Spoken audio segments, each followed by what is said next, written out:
from one man to the other. And she lifted the glass of champagne. And she looked straight into my eyes, and they welled up. Her eyes welled up with tears, and she said, "Richard has taught me how." And the tears spilled over. And she put the glass here so that the tear would fall into the champagne. How to love. I started to cry. I thought, listen, she loves this man, whatever I've heard about him. Remember, they want you to forget, please. Forget? How? I can never be more far away from you than this.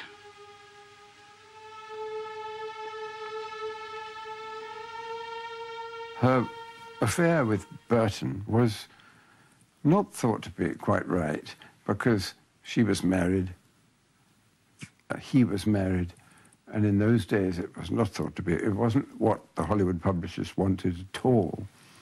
Even the Pope got involved and talked about something like too much eroticism in the movies these days. And at that particular time when, you know, especially in Hollywood, it was the biggest scandal, her falling for her leading man and leaving the husband and having this out, to Americans anyway, an outrageous affair. I don't think it upset Europeans in the same way, but it certainly generated an enormous amount of publicity, as we all know. There was the thought that Hollywood was letting itself down, and she, this great beauty who was the #1 star in the world at that time, was very much tarnished by all this. It created an idea of sort of gossip around them.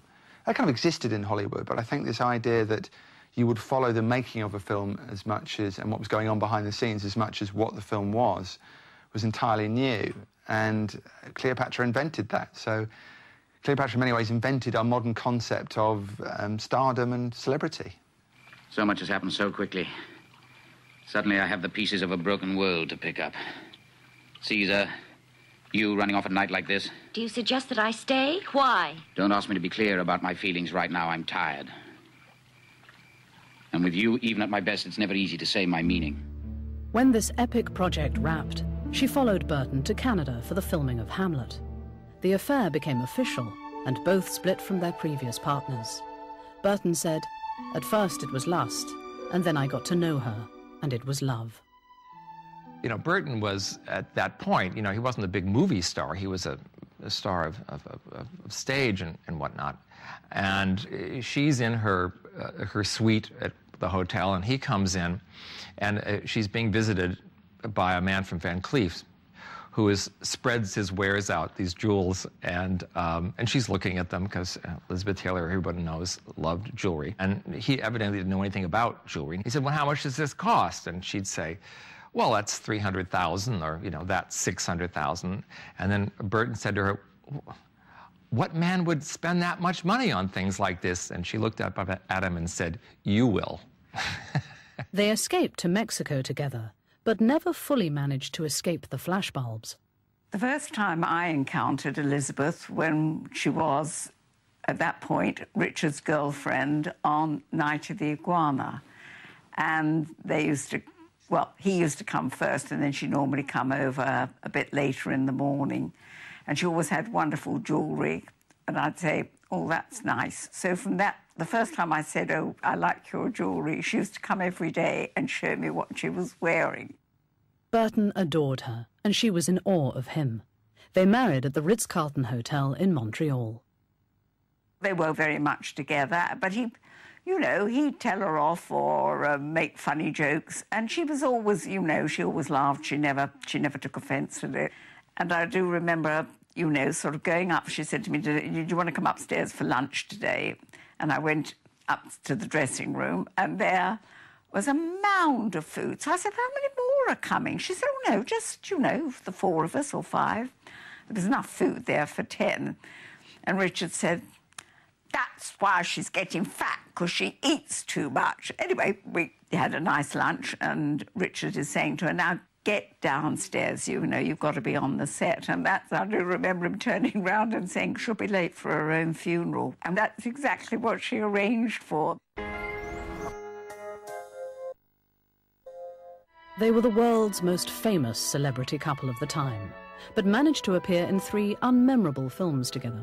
She sort of weathered the storm as an actress very well, and returned, which, harsh to say middle-aged, but she returned sort of older, demonstrably older, from a viewer's point of view, to make some of her, again, best ways, kind of the second golden age, really, of her. It was an adaptation of a play, the Edward Albee classic, Who's Afraid of Virginia Woolf, that enabled them to re-emerge from the wilderness. Oh, you pig. Oink, oink. Fix me another drink, lover. My God, you can swill it down, can't you? Well, I'm thirsty. Oh, Jesus. Look, sweetheart, I can drink you under any table you want, so don't worry about me. I gave you the prize years ago, Martha. There isn't an abomination award going that you haven't won. I swear if you existed, I'd divorce you. And just stay on your feet, that's all. These people are your guests. Known for being a glamorous star, she had no qualms about appearing as a bitter, frumpy alcoholic. As Martha, the tough and vulnerable survivor, she gave one of the most acclaimed performances of her career. Party!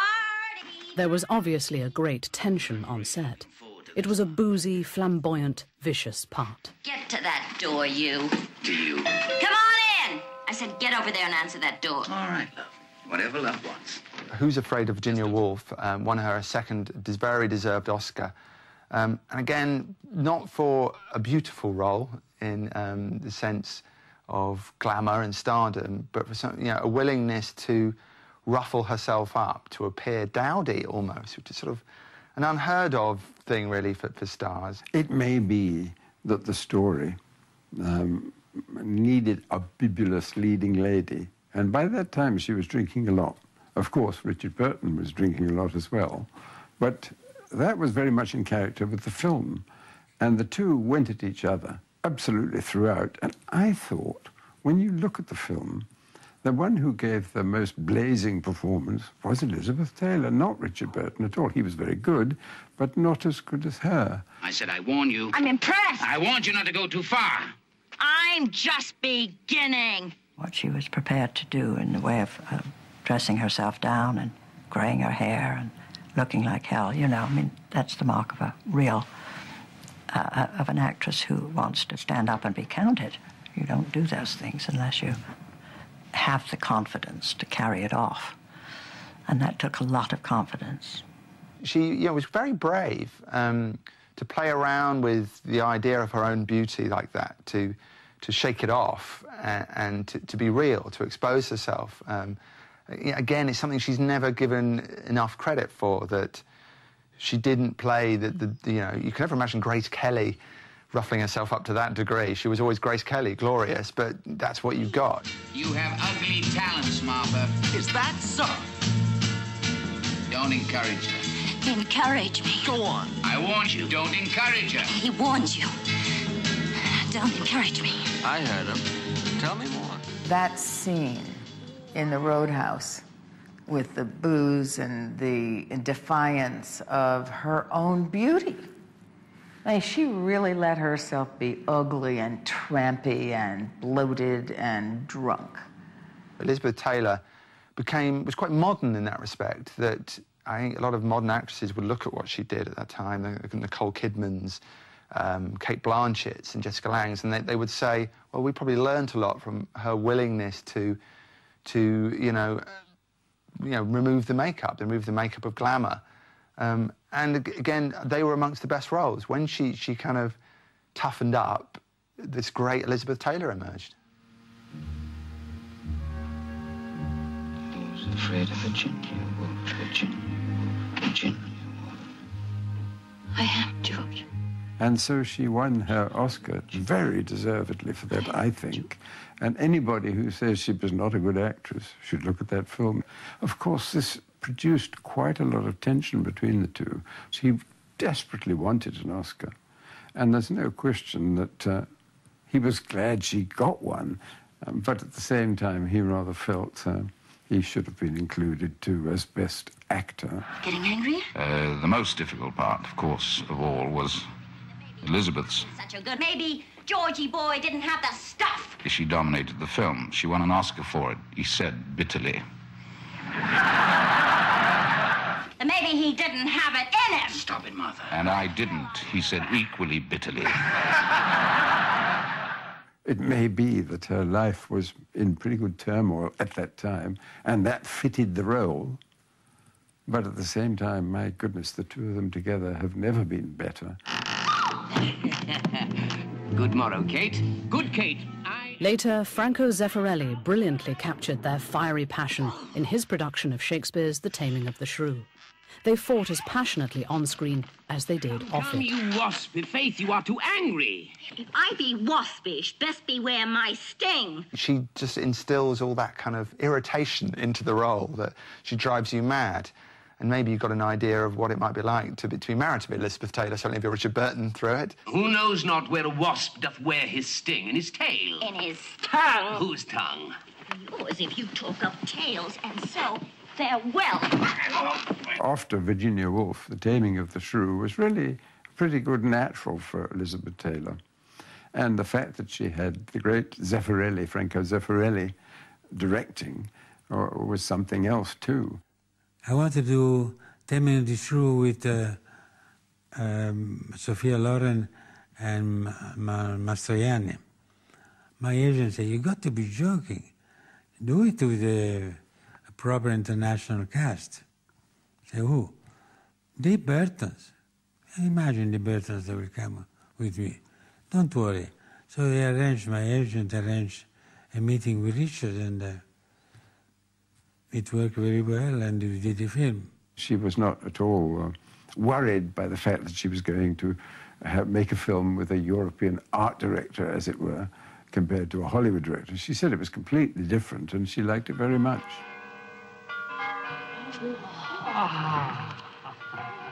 I thought she was great in Taming of the Shrew. Franco got a terrific performance out of her, but also because of Richard, because, of course, he'd played Shakespeare. And she stayed friendly with Franco, well, from that date on. She was lovely, and he too. They quarreled all the time, but they loved deeply one another. She made a few more appearances with Burton, the most famous being the adaptation of Dylan Thomas's Under Milk Wood. But the marriage wouldn't last much longer. They had a tumultuous love life with boozy parties and big public bust-ups. Elizabeth and Richard could not hide the fact that the relationship was near its end. They divorced in 1973. It was an enormously good love affair, but an incredibly tempestuous one. I mean, both of them drank a hell of a lot. But she always said he was a man worth quarrelling with. He gave her the most extraordinary jewels. He gave her some enormously costly diamond, which she showed to Princess Margaret. And Princess Margaret said, "That's rather vulgar, isn't it?" And she said, "Yes, it is. Isn't it wonderful?" And so Princess Margaret said, "Oh, can I wear it for a moment?" And she put it on her finger. And Elizabeth Taylor said to her, "It's not so vulgar now, is it?" They reconciled the following year, and Burton stood by Elizabeth Taylor when it looked as though she may have cancer. When he found out it was a false alarm, Burton was jubilant. He proposed, and they married again. 4 months later, they were divorced again, but remained friends. Shortly after divorcing Burton for the second time, Elizabeth went on a blind date with Republican Senator John Warner. They hit it off and were soon married. She campaigned to get her husband elected to the Senate, but to no avail. This lifestyle was not for her. A year later, she divorced her 6th husband, stating that being married to a politician was boring. Elizabeth and Richard appeared together one last time in the stage production of Noel Coward's Private Lives. They remained close friends until Burton's death in 1984. Elizabeth went to Burton's village in Wales for the funeral. One of the things that Elizabeth Taylor wanted to do was to go to Wales, because she knew that Richard Burton, the great love of her life, was Welsh and loved Wales and loved everything Welsh. So when she went to Wales, the people adored her. Shortly after Burton's death, she checked herself into the Betty Ford Clinic for her addiction to alcohol killers.